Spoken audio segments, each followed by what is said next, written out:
Odin and Frigg adopted foster sons to fill the world with brave and wise men. They argued on the mystical throne of Hlidskjalf, from which they could oversee the entire world. Both were convinced that their respective foster son was the more remarkable of the two. Frigg had chosen and raised Agnar. At this moment, Odin pointed to a dark, shadowy cave deep below in the human world. "Look, your foster son is about to father a child with an ugly troll woman in that dark grotto," he announced. A hint of disgust crept into his words. The two divine beings looked down from Hlidskjalf, a mixture of disappointment and disgust in their gazes. Triumphantly, Odin continued, "But look at this magnificent kingdom. There reigns my foster son, Geirrod, ruling the land like a true king." Frigg replied coolly, "And what tricks did you employ to make him king?" Odin snorted and said, "Who was it that had the idea to take away King Rautum's two sons and bet on which one of us would raise the better foster son?" Indeed, King Rautum had two sons. The older was named Agnar and was 10 years old, while the younger, Geirrod, was 8 years old. Both were chosen to grow up as foster sons of the gods, and now their fate was at the center of the divine competition. The brothers Agnar and Geirrod were inseparable and full of the spirit of adventure. With their boat, they sailed out to sea, fishing for small fish and enjoying the freedom. Agnar set the pace, rowing powerfully and tirelessly. Geirrod, on the other side of the boat, was a master at fishing and pulled one fish after another out of the water, but in their pursuit of the perfect catch, they lost track of time and their surroundings. A strong wind picked up, fierce and unpredictable. Before they knew it, the winds had driven their boat far out, far away from the familiar shore and into unknown waters. The brothers faced a new challenge, and night fell. In the pitch-black night, far adrift from their home, the waves smashed the brothers' boat against a jagged cliff. With their last strength, Agnar and Geirrod made it to land, where they looked out, exhausted and confused, onto an undiscovered shore. The two wandered through the dark labyrinth of rocks and sand until they finally saw the faint light of a cottage. A farmer and his wife, simple people, but with big hearts, took the lost souls into their home.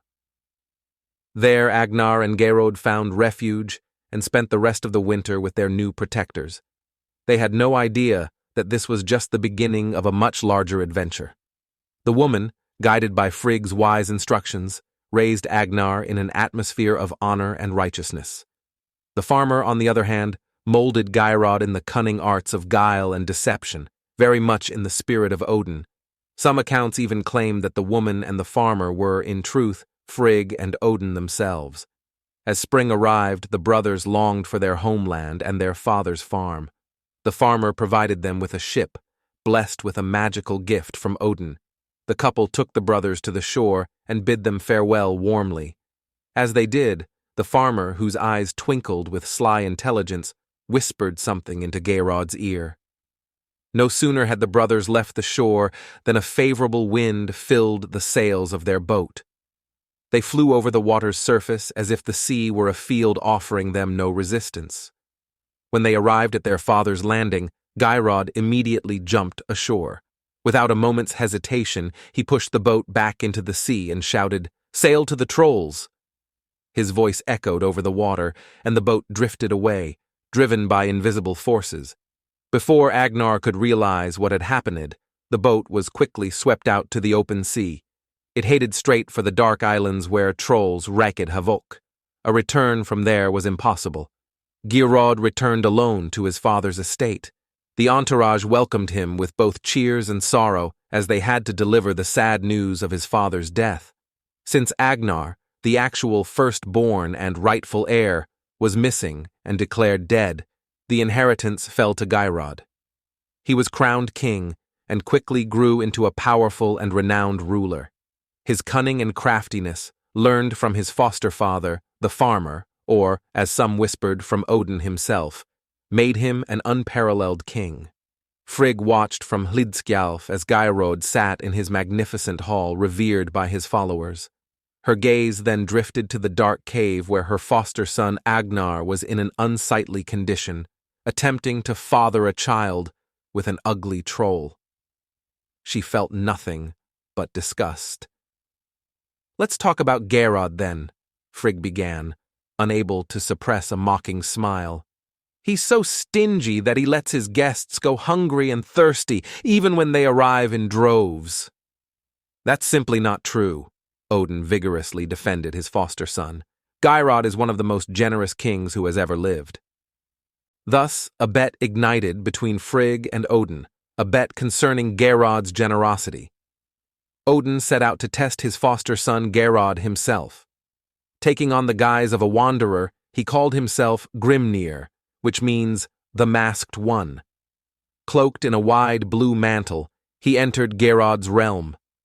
Meanwhile, Frigg had sent her handmaiden Fula to warn Geirrod of a magical man who sought to take his life.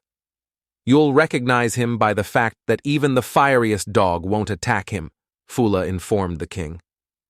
Becoming cautious, Geirrod had every arriving stranger closely observed. When Grimnir arrived, indeed, no dog lunged at him. Geirrod became suspicious and ordered the man to be brought into his hall. Despite the abundant food he offered and the many questions he asked, Grimnir revealed neither his origins nor his intentions. Geirrod's mistrust grew with each silent minute.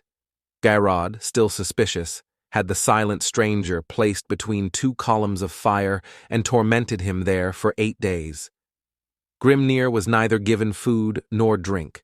The delicacies were merely displayed in front of him to increase his thirst and hunger.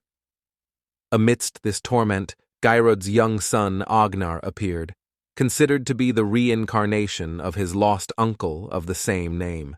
The 10-year-old boy could no longer bear to see the strangers suffering and said, "My father Geirrod is wrong to torment you so without reason." Compassionately, Agnar handed Grimnir a drinking horn full of beer to quench his agonizing thirst. The beer rushed through Grimnir's parched throat. He emptied the horn so quickly it almost sounded like a hiss. At that moment, a flame leapt up and ignited Grimnir's blue mantle. "Hot is the flame, away with it! It will scorch my cloak!" Grimnir exclaimed. No sooner had he spoken these words than the fire on his mantle went out, and the flames retreated from him. Grimnir continued, "8 nights have I sweated here between these fires, and the 9th night is soon upon us. No one has given me food or drink except you, Agnar. To the god that humans honor most, I send you my blessings, Agnar." Agnar refilled the horn with beer and was about to hand it to Grimnir, but King Geirrod intervened, snatching it from his son's hand, causing the beer to spill on the floor. Steam rose as the beer touched the hot stone next to Grimnir's feet. King Geirrod ordered the horn to be refilled under Grimnir's watchful eyes, so full that the foam overflowed the brim. "Who are you, Grimnir?" Geirrod asked again. The man sat motionless between the fires and finally spoke. "I have been called Greybeard and Flame Robber. Once I was called Flame-Eyed." Geirrod ordered the left fire to be moved a foot closer to Grimnir, yet the flames arched around his blue mantle. "I am called Grimnir the Cunning," he explained. "You're not even a good sorcerer," Geirrod scoffed as he poured himself another drink. "Otherwise, you would have extinguished the fire long ago." "I was ready to give up my dignity and all my possessions just to have her," said Grimnir. "She woke up, recognized me, and said, 'Come back in the evening when I am joyful and beautiful, but tell no one, or my chastity will be broken, like the world tree once was.' Instead of staying in bed right then, I trusted her words and left her room, filled with longing.